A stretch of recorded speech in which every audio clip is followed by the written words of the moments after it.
Halo YouTube, malam ini saya Osi, akan sedikit berbagi pengetahuan mengenai intuisi, di mana kita akan membahas pengertian dari intuisi, kekuatan yang ada pada intuisi, dan hal penting apa yang bermanfaat dalam intuisi, serta cara mengasahnya. Dalam sebuah studi kasus, disebutkan jika manusia yang ada di jajaran puncak bisnis atau eksekutif akan selalu memiliki nilai yang lebih baik dalam tes eksperimen indera keenam dibandingkan orang biasa pada umumnya. Penelitian tersebut menegaskan jika orang yang sukses akan menerapkan kekuatan pikiran mereka dalam kegiatan sehari-hari, sehingga bisa mendukung kesuksesan. Kemampuan mengontrol pikiran yang sering terjadi, salah satunya adalah intuisi, sehingga seringkali intuisi dijadikan penentu di dalam pengambilan keputusan. Hingga saat ini, intuisi bisa dikatakan sebagai kekuatan pikiran yang tajam dan bermanfaat baik untuk menjadi penunjang kesuksesan seseorang. Untuk itulah sekarang ini ada begitu banyak tips sukses yang selalu menempatkan strategi menajamkan kekuatan berpikir di dalamnya. Jika dalam bahasa yang sederhana, intuisi diartikan sebagai lintasan hati atau getaran jantung yang kemudian akan menjadi sebab akibat atau kausalitas dalam mengambil suatu keputusan tambahan terhadap sesuatu yang akan terjadi. Sedangkan menurut beberapa ahli yang pernah dikutip, definisi dari intuisi dikatakan sebagai berikut ini, dari Webster Dictionary.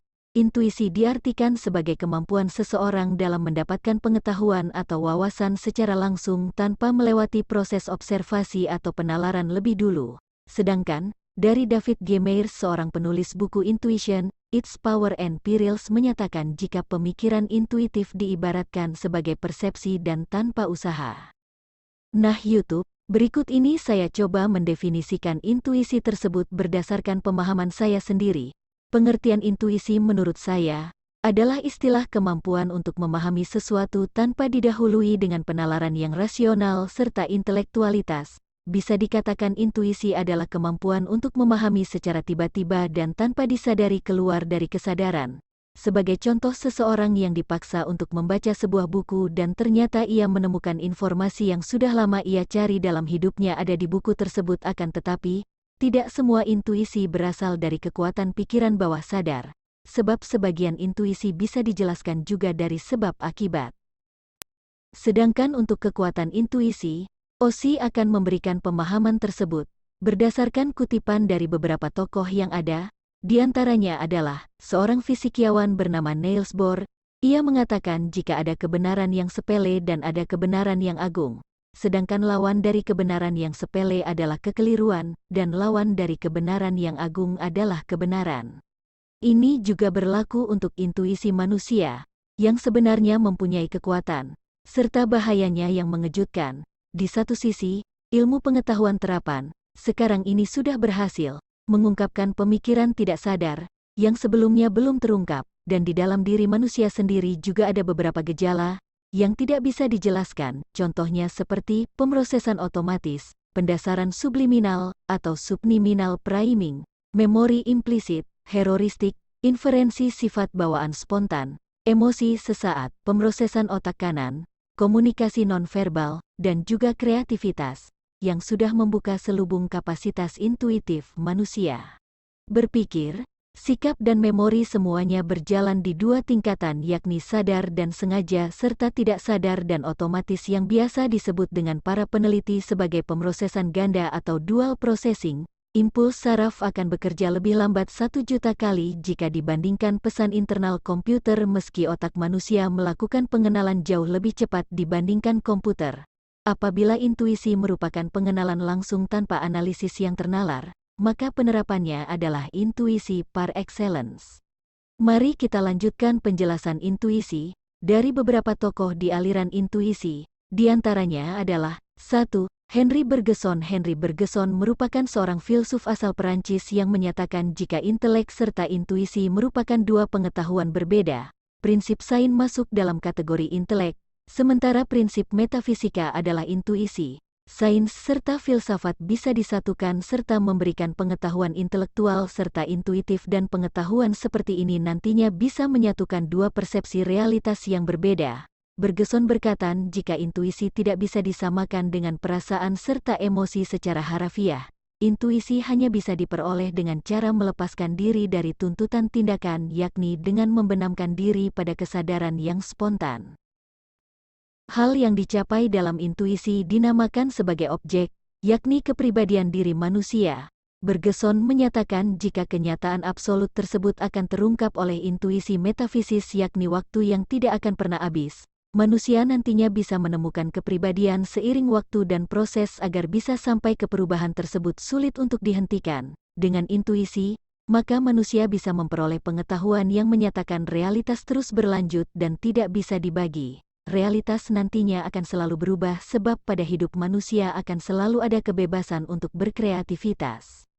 Adapun seorang filsuf Islam ternama yakni Imam Ghazali, juga ikut membahas mengenai intuisi. Imam Ghazali menyatakan jika ilmu merupakan cahaya supaya bisa mengantar manusia ke tujuan paling utamanya. Sedangkan ilmu didapat dari sarana atau alat yang ada di dalam diri manusia, potensi serta alat yang ada di dalam diri manusia yang berhubungan akan dijadikan sarana untuk memperoleh ilmu. Menurut Imam Ghazali dalam kitabnya yakni Panca Indera, Akal serta Intuisi, ia menyinggung tentang potensi intuisi namun tidak secara khusus membahas pada potensi tersendiri. Mari kita lanjutkan pembahasan ini pada subjek, hal-hal penting apa sajakah yang terdapat dalam intuisi? Intuisi sebenarnya harus terus dikembangkan dan masing-masing manusia juga memiliki intuisi yang unik. Intuisi serta alasan logis merupakan dua hal berbeda yang akan saling melengkapi, memberikan pengalaman serta informasi. Intuisi juga bukan intuisi emosional tuntutan yang secara jelas memperhatikan banyak pilihan. Intuisi merupakan kunci sukses di semua bidang seperti dalam bisnis dan berbagai hal lainnya. Dengan adanya intuisi, maka manusia akan terbebas dari kesalahan apabila intuisi tersebut juga disertai dengan alasan yang logis. Sedangkan cara untuk mempertajam intuisi, Osi coba memberikan beberapa tips, di antaranya adalah ada beberapa hal yang sebenarnya bisa dilakukan manusia untuk mempertajam intuisi, seperti 1. Latihan relaksasi. Intuisi manusia bisa melemah bahkan sampai hilang ketika manusia sedang stres atau cemas terlalu berlebihan.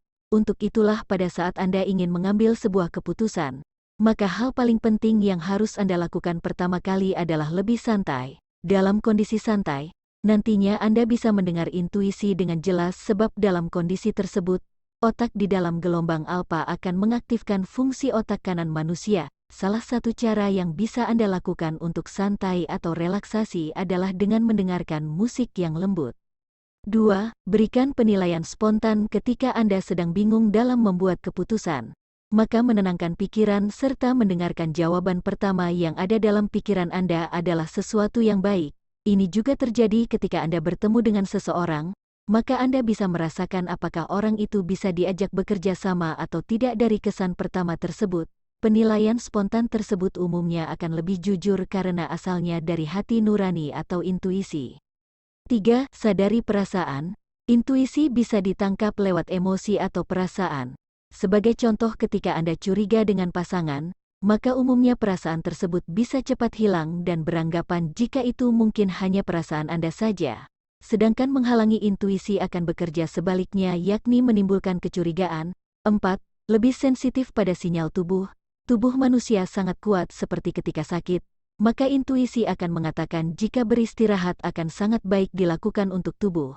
Sedangkan ketika Anda merasa tubuh sangat berat, maka ini menjadi pertanda jika keputusan yang Anda buat adalah salah, dan sebaliknya, jika tubuh terasa nyaman, maka menjadi tanda jika langkah yang Anda ambil sudah tepat. Nah YouTube, terima kasih sudah mengunjungi situs Osi. Jangan lupa like dan subscribe ya. Sampai jumpa lagi di video-video selanjutnya.